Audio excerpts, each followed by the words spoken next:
Hi అండి, welcome to Missamma చెప్పే కథలు. బేతాళ కథ. పేదవాడి వంశం.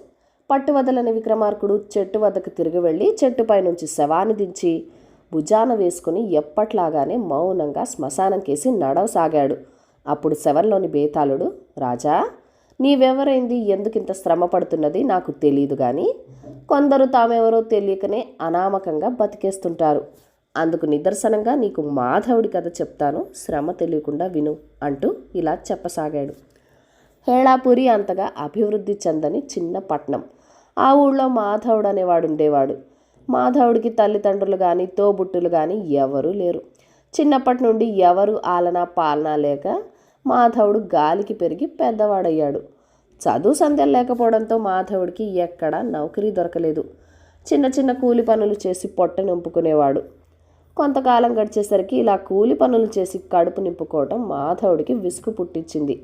ఎక్కువ శ్రమ పడకుండా తెలివితో డబ్బు సంపాదించడానికి వాడొక ఆలోచన చేశాడు.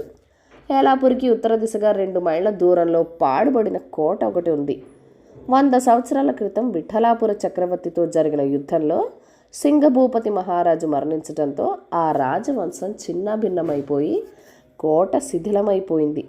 హేళాపురికి వచ్చిన ప్రతి వారు పెద్ద పెద్ద బురుజులతో, అందమైన భవనాలతో, ఉద్యానవనాలతో అలలారిన ఆ కోటను దర్శించి గత వైభవం జ్ఞాపకం చేసుకోకుండా తిరిగి వెళ్ళేవారు కాదు. కాలక్రమంలో ఆ కోట ఒక యాత్రా స్థలమైపోయింది. కేవలం పాడుపడిపోయిన ఆ కోటను చూసి ఆనందించడమే కాకుండా ఆ కోటకు సంబంధించిన చరిత్రను గురించి కూడా తెలుసుకోవాలని యాత్రికులు కుతూహలపడేవారు. ఆ సంగతి గ్రహించిన మాధవుడు పట్టణంలోని పెద్దల నుండి ఆ కోటకు సంబంధించిన వివరాలు తెలుసుకుని కోటను చూడవచ్చిన యాత్రికులకు ఆ వివరాలు వివరించి చెప్పేవాడు. ఆ యాత్రికులు మాధవుడికి తృణమో పణమో ముట్ట చెప్పేవారు. దాంతో మాధవుడు హాయిగా కాళ్ళు వెళ్ళబుచ్చేవాడు. ఆ తర్వాత మాధవుడు మరొక ఆలోచన చేశాడు.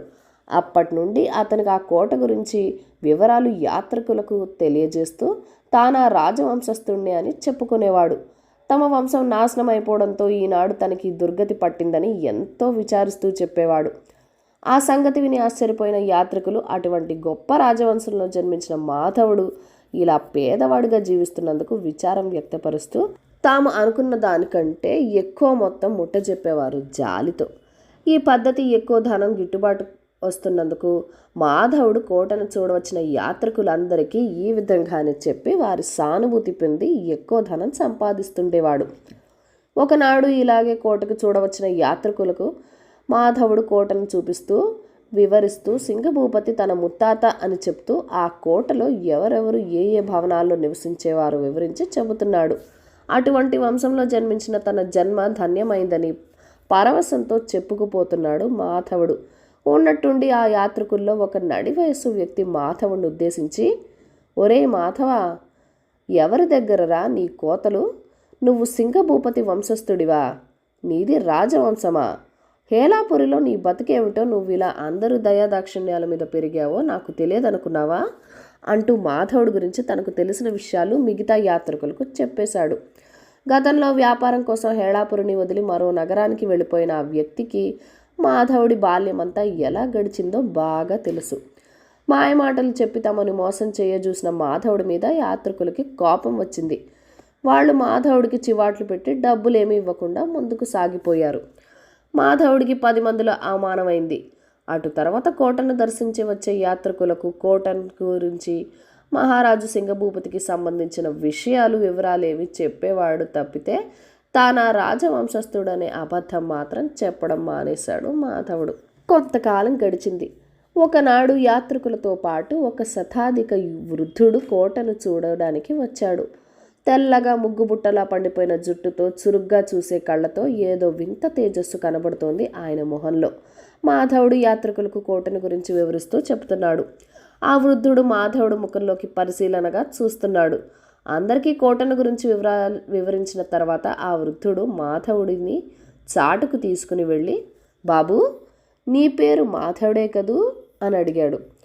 అవునని సమాధానం ఇచ్చాడు మాధవుడు.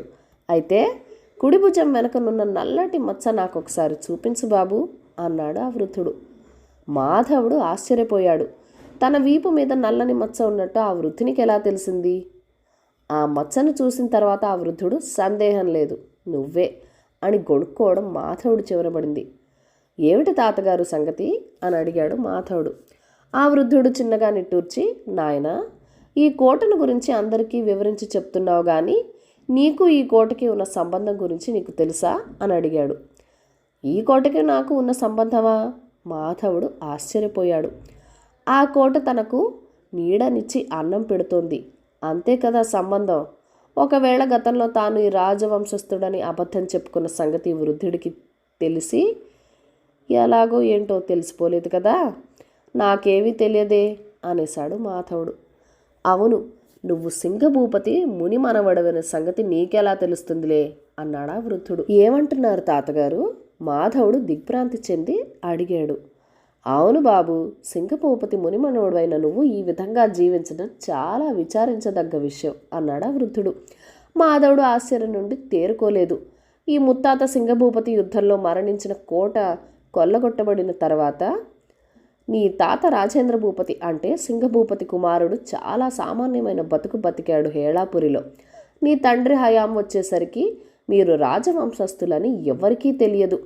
నువ్వు పుట్టిన తర్వాత నీ చిన్నతనంలో నీ తల్లిదండ్రులు ఇద్దరూ మరణించటంతో నీ వంశం గురించి కాదు కదా, నీ గురించి కూడా ఎవ్వరూ పట్టించుకోలేదు. అప్పట్లో నేను పోరు పెడితే నా మనవడు నిన్ను కొంతకాలం సాకాడు.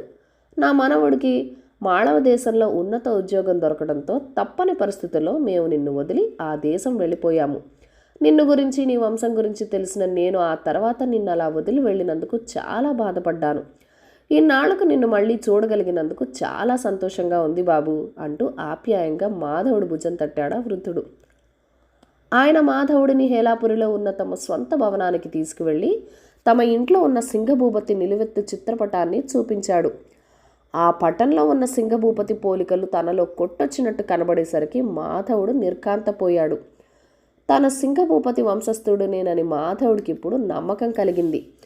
తను పొట్ట గడుపుకోవడానికి ఒకనాడు తెలియక ఆడిన అబద్ధం మాట అక్షరాలా నిజమేనని తెలిసి అతను చాలా ఆశ్చర్యపోయాడు. ఆ వృద్ధుడికి కృతజ్ఞతలు తెలియపరిచి మాధవుడు ఆయన వద్ద సెలవు తీసుకుని వచ్చేశాడు. అటు తర్వాత కూడా మాధవుడు ఆ కోటను గురించి, ఆ రాజవంశం గురించి యాత్రికులకు వివరిస్తూ బతికే గడిపాడే గాని తను ఆ రాజవంశస్థుడినేననే నిజం మాత్రం ఎవరికీ ఎప్పుడూ చెప్పుకోలేదు. రాజుకి కథ చెప్పి బేతాళుడు, రాజా, మాధవుడు ఎందుకు అలా చేశాడు? తాను ఆ వంశం వాడినని తెలియక ముందు తను ఆ వంశస్థుడినేనని అబద్ధమాడిన మాధవుడు తానా రాజవంశస్థుడని నిజం తెలిసిన తర్వాత ఆ సంగతి అందరిలో ఎందుకు చెప్పుకోలేదు? అలా చెప్పుకొని ఉంటే బాగా ధనం సంపాదించి సుఖమైన జీవితం గడిపి ఉండేవాడు కదా. ఆ ప్రశ్నకు సమాధానం తెలిసి కూడా చెప్పకపోయావో నీ తల 1000 ముక్కలవుతుంది అన్నాడు.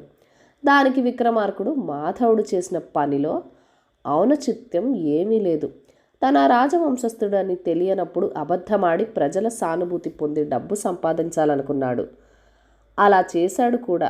కానీ తాను నిజంగా ఆ రాజవంశస్థుడినేనని తెలిసిన తర్వాత అతను అలా చెప్పుకోలేకపోవటానికి కారణం ప్రజలు గొప్పగా ఊహించుకుంటున్న తమ రాజవంశ కీర్తి తన కారణంగా అప్రతిష్ట పాలు కావడం ఇష్టం లేకపోవడం వల్లనే. అతను తన రాజవంశం వాడినని చెప్పుకొని ఉంటే ముందు తరాల వాళ్లకు గతంలోని ఆ రాజవంశ వైభవం గుర్తుకు రాదు సరికదా. మాధవుడి దురదృష్టకర జీవితమే జ్ఞాపకం వస్తుంది. మహారాజు సింగభూపతి గుర్తుకు రాడు సరికదా. పేదవాడిగా బతుకుతున్న మాధవుడే జ్ఞాపకం వస్తాడు. ఇన్ని ఆలోచించిన మాధవుడు తాను ఆ రాజవంశం వాడినని ఎవ్వరికీ చెప్పుకోలేదు. ఆ విధంగా అతను తన పూర్వీకుల కీర్తి ప్రతిష్టలను అలాగే కలకాలం నిలిచి ఉంచగలిగాడు అన్నాడు. రాజుకి ఈ విధంగా మౌనభంగం కలగగానే బేతాళుడు శవంతో సహా మాయమై తిరిగి చెట్టెక్కాడు. కథ కంచికి మనమింటికి. ఈ కథను లైక్ చేయండి, షేర్ చేయండి. మన ఛానల్ని ఫస్ట్ టైం చూస్తున్నట్లయితే కనుక ప్లీజ్ సబ్స్క్రైబ్ చేసుకొని మీ సపోర్ట్ ఇవ్వండి. మీ అమూల్యమైన ఫీడ్బ్యాక్ అండ్ సజెషన్స్ నాతో కామెంట్ సెక్షన్లో కూడా షేర్ చేసేయండి. Thank you for watching. Bye bye.